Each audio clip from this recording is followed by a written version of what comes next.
my name is Marnus and I'm the head chef at Clico restaurant situated in Rosebank. I thought Dine4SIX is an interesting concept, working at a specific lodge previously where we had one communal table but different groups of people arriving.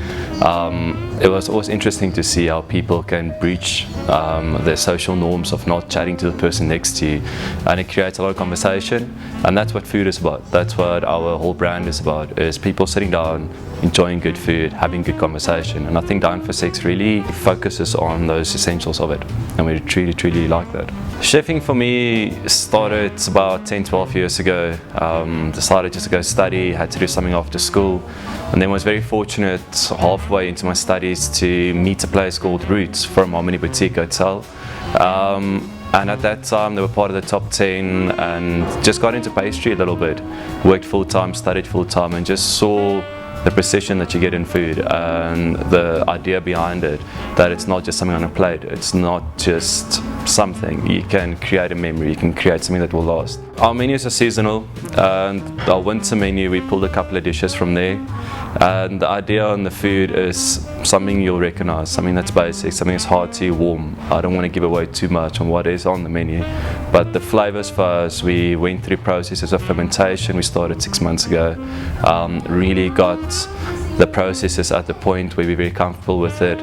There's a bit of salt purees on there's a bit of cream textures, something, the one dish in particular, our lamb is one dish we really went the extra step, marinate it for longer, cook it for slower.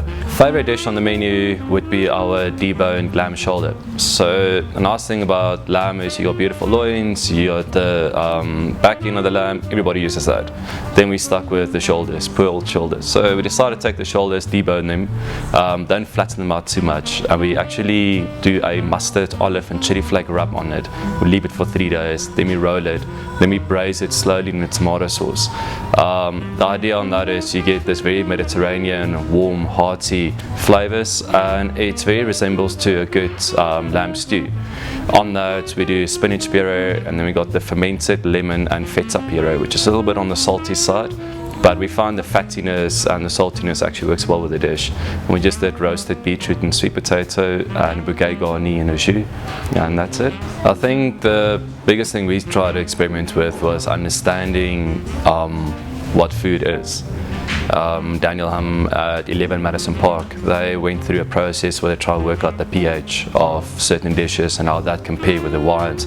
So I got very technical on it, but let you think about a couple of things, is how to incorporate acidity into your dishes and what it does to your food.